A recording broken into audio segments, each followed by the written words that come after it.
dar então continuidade ao estudo do direito administrativo e nós vamos então estudar tudo o que há em comum acerca da sociedade de economia mista e da empresa pública. Nós vamos chamar isso de regime jurídico das empresas estatais. Pessoal, empresa pública e sociedade de economia mista são as nossas estatais, são as nossas duas únicas pessoas jurídicas de direito privado, integrantes aí da administração pública indireta, tá bom? Então, cuidado com isso. Vamos lá. Características, e aí você vai aplicar para as duas, tá bom? Características, então, da empresa pública e da sociedade de economia mista. Vamos lá. Primeira característica em relação aos contratos, tá? Eu tenho uma lei, tá bom, pessoal? A lei das estatais, que é a Lei 13.303 de 2016, que eu vou aplicar tanto para a empresa pública quanto para a sociedade de economia mista, tá? Daqui a pouquinho, na nossa próxima aula, nós já vamos ver o que há de principal, de mais importante aí na lei das estatais, tá? Vamos lá.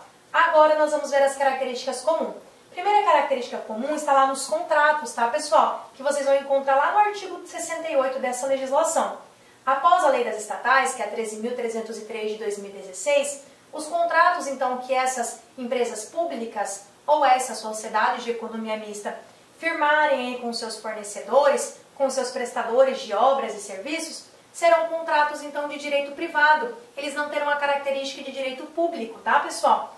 Regem-se, portanto, pelos preceitos aí do direito privado, diferentemente dos contratos administrativos e suas cláusulas, regidos aí pela esfera ou pela nuance administrativa, tá? Então, empresa pública e sociedade de economia mista da lei de 2016 em diante têm os seus contratos regidos por contratos e cláusulas privadas, particulares, tá bom? Em relação à licitação, se elas prestam serviço público, elas estão sim submetidas à lei ou à legislação aí referente à licitação, tá bom? Se elas exploram atividade econômica, elas vão poder aí ter o seu estatuto próprio, criado por uma lei específica, tudo isso dentro lá do estudo das estatais, tá bom? Da nossa legislação específica. Bens da empresa pública e da sociedade de economia mista. Nós sabemos que os bens da autarquia e da fundação eram considerados bens públicos, né? Impenhoráveis, insuscetíveis de uso capião, certo? Inalienáveis em regra, né? E aqui, a empresa pública e a sociedade de economia mista. Como que a gente classifica os bens, já que são pessoas jurídicas de direito privado, né? Vamos lá. Em regra, esses bens são privados, justamente, elas são pessoas jurídicas de direito privado. A sua natureza jurídica é de direito privado. E por isso eu posso penhorar, posso alienar, tá bom? Seguem, no entanto, o regime de bem público quando esses bens estiverem diretamente ligados, então, à prestação do serviço público, tá? Se eu tiver uma empresa pública, uma sociedade de economia mista, que presta serviço público e ela tiver bens ligados à prestação desse serviço público, esses bens especificamente ligados à prestação do serviço público serão considerados públicos. Todos os demais que não estejam ligados à prestação do serviço público serão considerados bens privados, tá bom? 3. Responsabilidade civil. Nós vamos estudar responsabilidade civil lá em tópico específico, tá? Do nosso estudo aqui de direito administrativo. Mas agora que eu preciso que vocês saibam. Enquanto que a autarquia e a fundação têm a responsabilidade civil do tipo objetiva, em que eu só preciso comprovar dano e nexo, aqui a minha responsabilidade civil é diferente. Em regra, ela é do tipo subjetiva, que é a nossa responsabilidade, a responsabilidade dos particulares. Eu preciso demonstrar o dano, o nexo, o dolo ou a culpa, tá bom? Para eu ter aí direito à indenização. Prestadora de serviço público, cuidado. Prestadora de serviço público está lá no artigo 37, parágrafo 6º. Diz que as pessoas jurídicas de direito público e as de direito privado, que é o caso das empresas públicas e sociedade de economia mista, que prestem serviços públicos, aí eu vou precisar que elas prestem serviços públicos, elas vão responder objetivamente pelos danos que os seus agentes, nessa qualidade, causarem a terceiros. Aí sim, se elas forem prestadoras de serviço público, eu vou ter a responsabilidade do tipo objetiva, tá bom? Em outros casos aí, a responsabilidade vai ser do tipo subjetiva, tranquilo? Aí vai ser do tipo subjetiva em outras situações. Se elas forem exploradoras de atividade econômica, né? Que elas não estão sujeitas à aplicação do 37.6, igualzinho nós respondemos o direito civil, responsabilidade subjetiva, preciso comprovar dano, nexo, dolo ou culpa, tranquilo? Então, se elas prestam serviço público, aí elas se enquadram na regra do 37, responsabilidade objetiva. Não presta serviço público, explora atividade econômica, aí igualzinho nós, tá? Exatamente como nós particulares no direito civil, responsabilidade do tipo subjetiva, tá? A posição doutrinária que prevalece é que, sendo atividade econômica, tá bom, o Estado não vai responder. Por quê? Porque se ela explora atividade econômica, não tem por que o Estado responder junto, tá bom? José dos Santos discorda, afirma que o Estado sempre tem responsabilidade subsidiária. Essa é a corrente, pessoal, que eu oriento vocês. Por quê? Porque o Estado, que ele diz aqui, é a União, é o Estado, o Distrito Federal ou o município que poderia prestar esse serviço de forma centralizada. O que eles fizeram? Eles jogaram, descentralizaram, criando ou autorizando a criação de uma nova pessoa ou de novas pessoas, lembram? Que vão se chamar autarquia, fundação, empresa pública ou sociedade de economia mista. Logo, se alguma dessas pessoas tiver que indenizar, responsabilidade civil aí, a indenização partirá delas mesmas. A responsabilidade aí em regra do tipo objetiva, certo?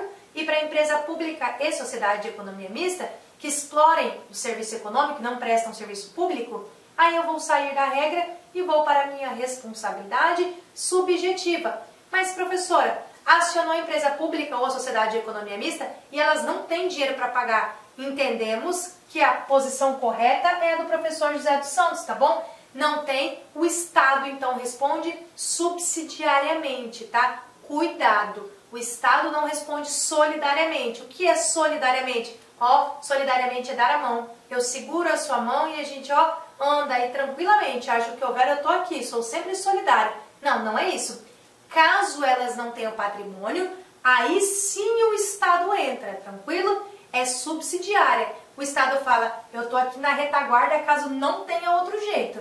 Se não tiver outro jeito, aí eu tô aqui, eu vou indenizar. É isso, tá? Então, a posição que é preferível que vocês carreguem, que vocês levem para a sua prova, é que a empresa pública e a sociedade de economia mista, que são as nossas estatais, são pessoas jurídicas de direito privado, pertencentes à administração pública indireta. Se elas são prestadoras de serviço público, aí eu tenho aquela regra do artigo 37, parágrafo 6º da Constituição, que me diz que as pessoas jurídicas de direito público e as de direito privado, prestadoras de serviço público, que é o caso, respondem objetivamente pelos danos que os seus agentes nesta qualidade causarem a terceiros. Perfeito. Aí elas têm que ser prestadoras de serviço público. Se as estatais não forem prestadoras de serviço público, se elas forem exploradoras de atividade, aí essa regra é afastada, aí eu tenho a regra da responsabilidade subjetiva, tá bom? Mas percebam, a responsabilidade é subjetiva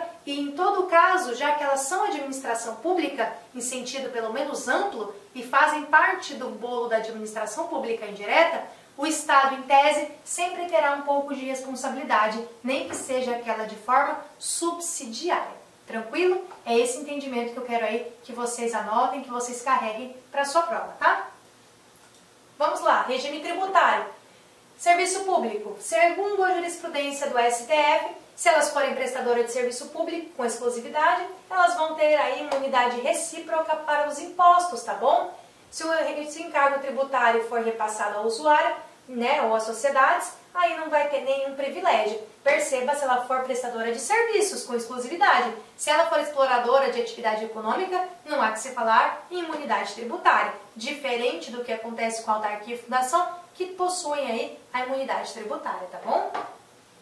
Por fim, para nós encerrarmos, regime de pessoal, tá bom? Obrigatoriamente a empresa pública e a sociedade de economia mista, por terem a natureza jurídica de direito privado, elas vão para o regime seletista, tá bom? Que é o regime trabalhista, a empregado, tá bom? Que a gente vai chamar de empregado público. Elas não têm servidores públicos, elas possuem empregados públicos, tá bom? Não estão incluídos como servidores, no entanto, algumas situações aí eu vou equiparar, tá? Exemplo, tem exigência de concurso público? Tem, só que é para emprego público, tá? O regime daí não é de acumulação de cargos, também não posso ficar acumulando cargos, como me diz a Constituição, tá bom? Tem a sujeição aí ao teto do repasse da administração direta para o seu custeio, beleza? Podem incorrer em atos de improbidade administrativa normalmente, como se servidores públicos foram, já que são apenas empregados públicos, podem incorrer sim em atos de improbidade administrativa, e elas vão entrar aí no conceito de funcionário público para fins penais, que é aquele conceito mais amplo, tá bom? Estão sujeitos aí ao mandado de segurança, ação popular, bem como aos outros remédios constitucionais, tá bom? E aí, com isso eu encerro aqui e continuo numa próxima aula falando especificamente da Lei de 2016, da Lei das Estatais. Um forte abraço para vocês e até a nossa próxima aula. Clique like.